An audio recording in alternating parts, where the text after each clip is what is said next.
Hello everyone, hi, I'm Jewel. Welcome to my channel.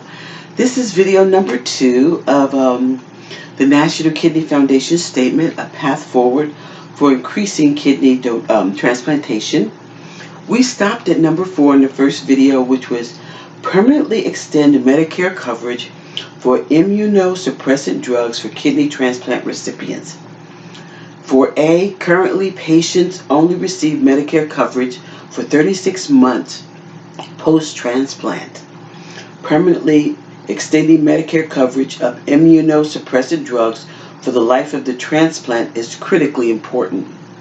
It will enable recipients to receive immunosuppressant drugs that they are required to take daily to help reduce the likelihood of organ rejection. For many patients, the costs associated with immunosuppressant drugs are prohibitive, leading patients to skip doses and risk organ rejection, or in many cases, not trying to get a transplant. Number 5, reduce the discard of kidneys that could be used to provide better outcomes and quality of life for patients. 5A, changes to transplant programs metrics used by Organ Procurement and Transplantation Network, OPTN. Unfortunately, it is not possible to accurately predict how well an organ will perform. Further research in this area of organ performance is needed. The National Kidney Foundation is advocating to remove high-risk kidneys from the metric and to develop a patient quality of life metric 1 year post-graft survival. Current metric of observed to expected survival of graft for 1 year has high performance, but the perception is that this metric has the unintended consequence of causing overly conservative behavior when evaluating high-risk kidneys, leading to the discard of organs that could give someone greater quality of life in the short or long term. Number B, increasing transparency and patient-shared decision-making in organ offers made to patients. Currently, patient consent at the time of transplant listing is required for accepting kidneys with the high kidney donor profile index, or kidneys that are HIV or hepatitis C positive. Patients still have the right to refuse such an organ when an offer comes.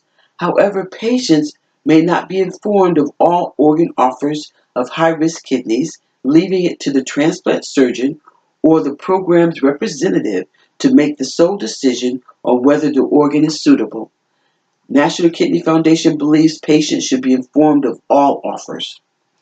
C, OPTN should identify transplant programs that never or rarely accept high-risk kidneys and make changes to the kidney allocation policy to allow organ procurement organizations to direct donations of high-risk kidneys to programs that are most likely to use them. Transplant programs which do not use these organs can voluntarily opt out of the allocation progress for these kidneys. Disclose of the transplant program's decision to opt out of a transplant program that is bypassed due to the likelihood it will not accept a high-risk kidney must be communicated to patients for patients to determine if alternate listings at another less risk-averse transplant program is necessary.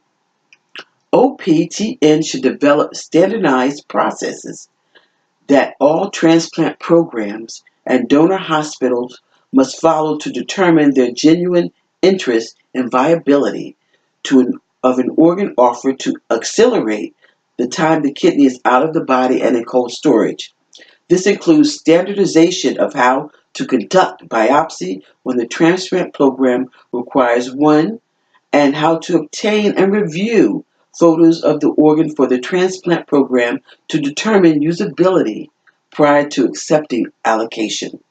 This also includes the need for trained pathologists to interpret and report the results of decreased donor kidney biopsies at the time of organ retrieval. E. Change the kidney allocation policy to require each OPO to have at least 3 backup transplant programs ready to accept the kidney if the first program declines. This will reduce the time the kidney is out of the body and in cold storage, and decrease the quality of the organ, putting it at a greater risk of wastage. F. Changes to Medicare reimbursement should be made to allow for higher risk adjusted payment when a high risk kidney is transplanted. There is additional cost to the transplant program in transplanting these organs, and therefore reimbursement should be adjusted as well. This would remove the barrier to the use of high risk kidneys. Okay, guys, this is the statement from the National Kidney Foundation, a path forward for increasing organ transplantation. And I must tell you that I agree with everything they said.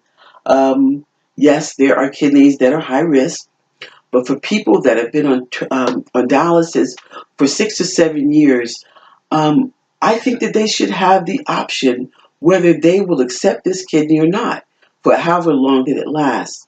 And I agree with the National Kidney Foundation. I think that all patients should be aware if there is a kidney available that doesn't have the highest viability, but still can be used, to get them off of dialysis for however long, that will last. So I totally agree with their policy and their statement. And guys, I'm hoping that you found this information useful. And if you do, please like, share, and subscribe. And of course, there are so many people, as you see, working for the betterment of your health. And I just want you to know that you're not alone in this journey. And we've all went through it. But I must tell you that I must agree with them that if a kidney is available, I think that we should have the right, as a patient and a family, to decide whether we want that kidney or not. So, guys, I want you to know that we're thinking about you always and sending you loving care. And of course, always be compliant to your doctors and stay positive, guys. And until the next time, I'll see you in the next video. Bye.